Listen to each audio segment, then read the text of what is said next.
Ali nas Neves, en Ribarteme, celebrase hoxe, xa sabedes, pois a súa Romaría de Santa Marta de Ribarteme, onde pois a actividade máis reclamada pola que todo o mundo vai ali é a súa famosísima procesión dos cadaleitos. Xa sabedes, devotos vivos, iso sí, que procesionan dentro do ataúde pois para encomendarse á Virxe, a pedirlle que lle cure unha enfermidade ou pola contra para agradecerlle pola súa recuperación. Xa sabedes que foi unha procesión que estivo nos últimos anos aí envolta en polémica, que se foi coñecida pois en todo o país, e este ano, aínda que houve algúns para os últimos anos, verdade, parecía que se iba a poder volver celebrar, pero creo que malas noticias, que nada de nada. Algo está claro nas Neves, alí en Ribarteme, que o cura actual, o párroco actual, non quere ver esas procesións de cadaleitos con ofrecidos, con xente dentro dos propios cadaleitos. Hoxe sai un ataúde, é verdade, pero co ofrecido baixo el de xeonllos e ninguén absolutamente dentro. Moitos veciños están enfadados porque din que xa non é o mesmo.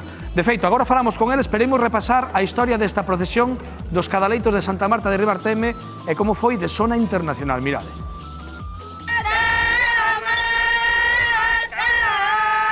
Entre estas imaxes,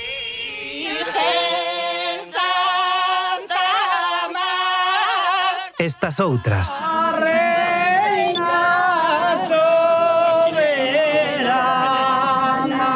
e estas máis recentes, pasaron nada menos que 50 anos dunha fervente devoción relixiosa cuxas impactantes imaxes sorprenderon a medio mundo. A Romaría de Santa Marta de Ribarteme. É realmente increíble, xente de xeonllos, xente con exvotos, xente realmente en cadaleitos, de feito é unha das, digamos, máis características desta romaría. É que a Santa Marta acoden aqueles que teñen unha doenza grave e piden axuda á Virxe, ou ben de aqueles que tras vivir unha situación próxima á morte e sair adiante, queren darlle as grazas. Moitos deles ofrécense a ela procesionando en cadaleitos, a coñecida como Romaría dos Mortos.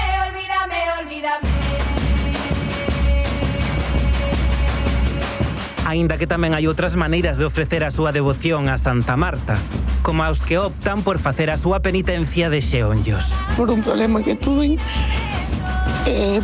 prometíne que daría 3 voltas alrededor da iglesia todos os anos que puidera. Están tamén os poxos. 1000 pesetas las varas traseiras, son 3000 pesetas. 4000 pesetas por ali. E tamén aqueles que o que deciden ofrecer é a súa voz. Eu canto a Virgen porque tuve unha filla moi enferma. E parte diso me gusta cantar. Con todo, esta romaría tan singular, con séculos e séculos de historia, leva anos rodeada de polémica. Tras a pandemia, o novo cura da parroquia decidiu prohibir a saída do cadaleito por consideralo unha tradición máis próxima aos meigallos. Eu trato de evangelizar, de facer amigos de Xesucristo, pero non de fomentar tonterías nin folcloradas nin estupideces, entendido? Agora que os cadaleitos poden saír, o que parece que non hai son ofrecidos que se presten a procesionar dentro deles. Perde todo, perde a esencia da romería. Eso non é romería. Unha ausencia que moitos consideran desloce a tradición. A viva imaxe representativa da romaría recollida no seu cántico máis famoso. Ese que di: Virxe de Santa Marta, estrela do norte, que lle deu a vida o que estivo a morte.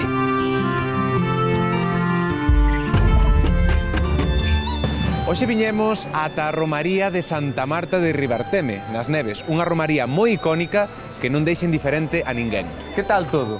Tudo ben, non me digas que está tudo ben por aquí. Moi boas, Emilio, vostede de onde é? Eu son de Salceda de Caselas. Vimos todos os anos. Cantos anos levades vindo?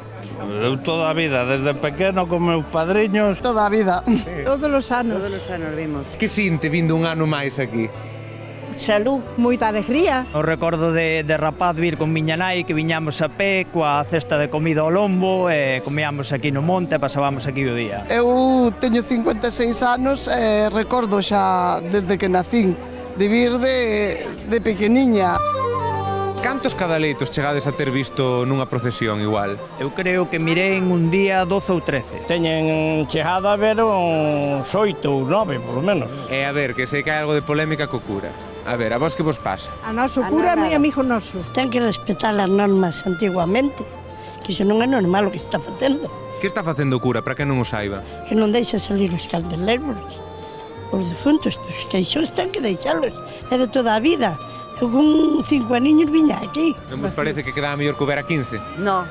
É unha cousa complicada de explicar porque a devoción e a tradición é unha cousa e o cura ten as súas, digamos que ten as súas ideas e non sei, é complicado. É unha tradición que se debe de conservar. A min por min que se siga facendo. Hai outras promesas sin andar con caixóns. Mal, moi mal, porque isto é unha pena, porque isto foi moi bonito toda a vida, xuntábase as familias, agora xa non se xuntan. Eu entendo o cura, por unha parte, porque o coñezo e teño amistad con el, e tamén entendo os veciños, de que é unha tradición, isto é un atractivo turístico que atrae moita xente, e claro, eu, na miña opinión, deberíase de manter. A mí non me parece ben que este cura diga que non é santa, a Santa Marta, que é unha muller.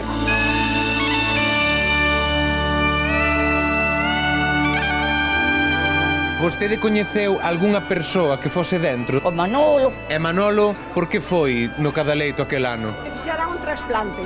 Ai, vale. Un trasplante de hígado. Teu tío por que fora nese caixón? Por un accidente, unha promesa. É unha cousa moi emocional e moi devota. Tens que ser moi devoto para meterte aí nun cadaleito e ir aí e tal. Eu creo que xe é unha cousa desesperada cando estás xa non sabes a que recurrir e ofréceste a Santa Marta para que che bote unha man. Tiña moita fe porque el foi mardomo daqui. E el como definiu esa experiencia de ir dentro no Cadaleito? Bueno, chorou todo o tempo.